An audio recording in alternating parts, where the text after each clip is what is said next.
So from our converted matrix of the coefficients, so we can now solve for the cofactors of each element. So start off first with this one. So we have E11, so that's positive.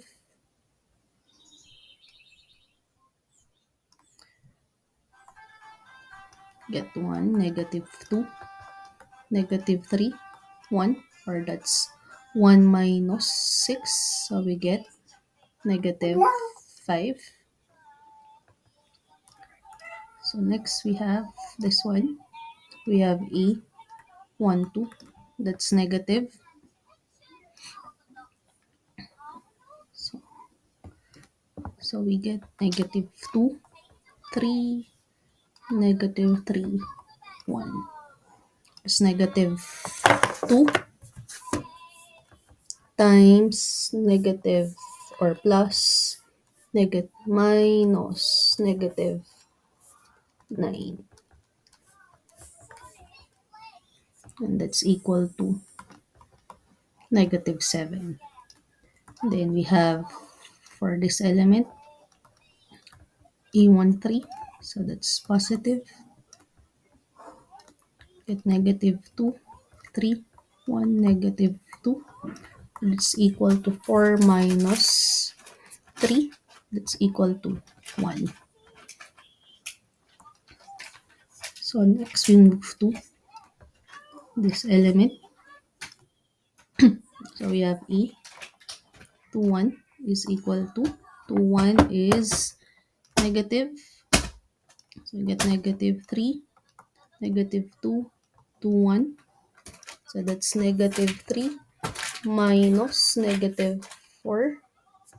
So that's equal to negative 1. Have here.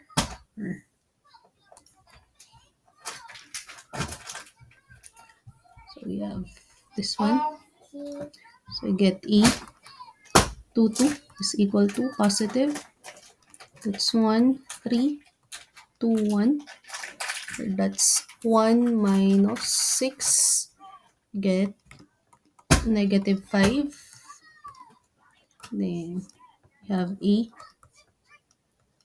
E23. That's equal to negative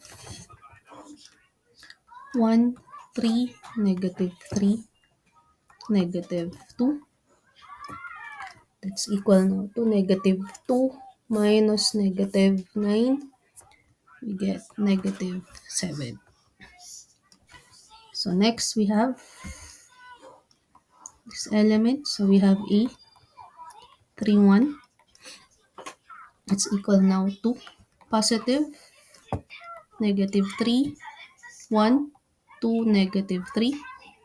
And this gives us 9 minus 2. It's equal to 7. So for this element, we have cofactor E32. So that's negative. That will be 1, negative 2, 2, negative 3. Or that's equal now to negative 3 minus negative 4.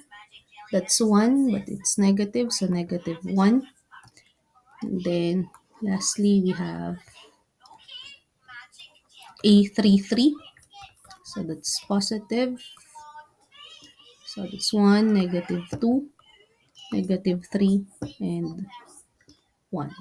So we get 1 minus 6, negative 5 times positive, so that's negative 5. Okay, so from our computed values of the cofactors, these are the cofactors of each of the elements. So we can write now in matrix form the equivalent cofactor of matrix E. That's negative 5. It's negative 5. We have negative 7, 1, negative 1, negative 5, negative 7, 7, 1, negative 5. And again, for our adjoint, that is the transpose of our cofactor.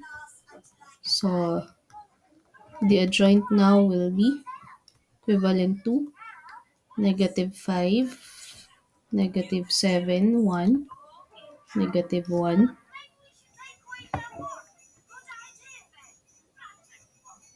-5, and -7.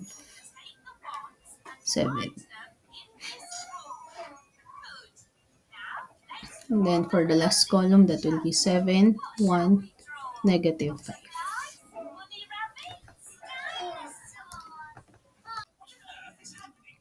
Okay, so from here, we have computed already for our adjoint. And to solve now by inversion, we know that the inverse of a matrix is simply the ratio of its adjoint to its determinant. So take note that for the determinant of matrix A, you'll be able to solve a value of 18.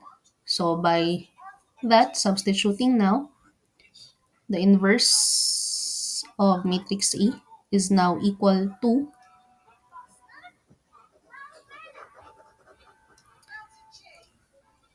1 over 18. So that's 1 over the determinant times our adjoint, which is -5, -7, 1, -1, -5, -7, 7, 1, -5. And by our equation that is given by the form a times x equal to b. So solving for x, that will be equal to your b divided by a. But in matrix form, there is no division. So by matrix, the values of your x or the unknown will now be equal to your matrix b or the constant times your inverse. Okay. So with that, we now have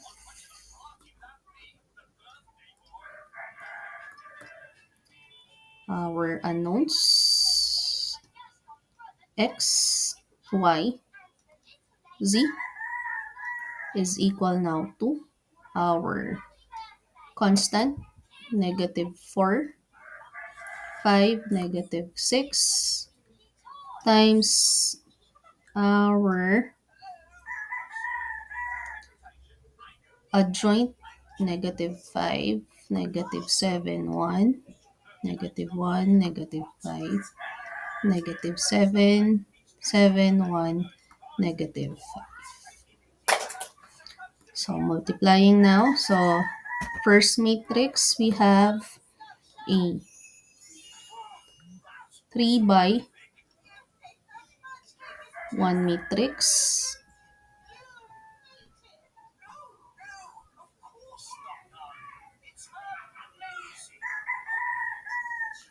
Or, or like that.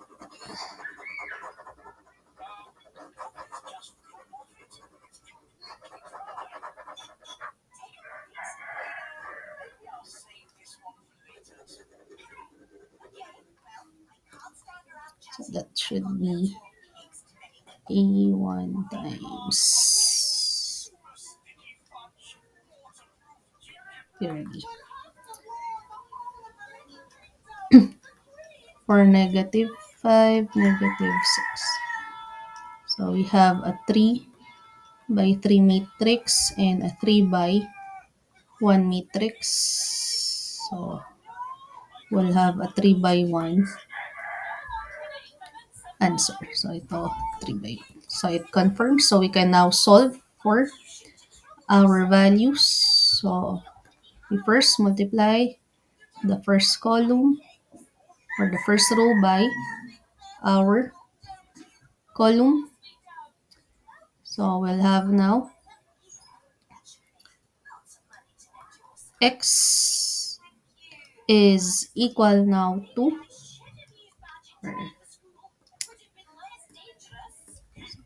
so that adjoint, so dapat may 18 dito.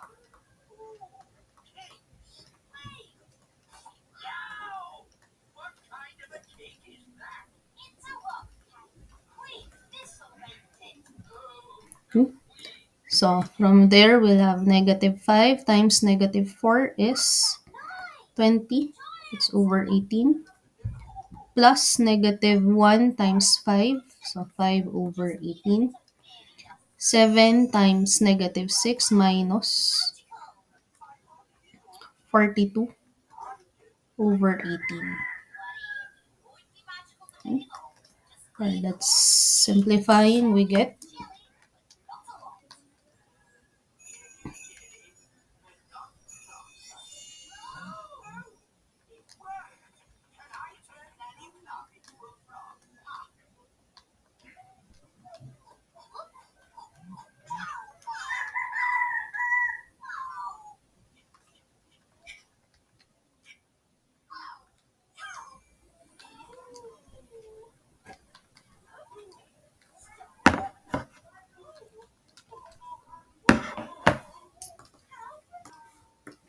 so this should be negative 1 times 5. That should be negative. So this will give us negative 27 over 18, or that's also negative 3 over 2. So next we have for y. So this value multiplied to your vector column. So negative 7 times negative 4, that's 28 over 18.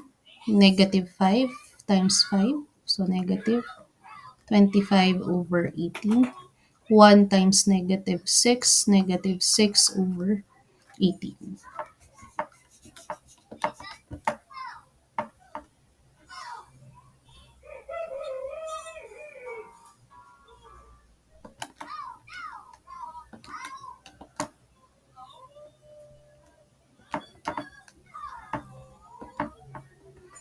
So that will be 9 over 18, or that's 1 half.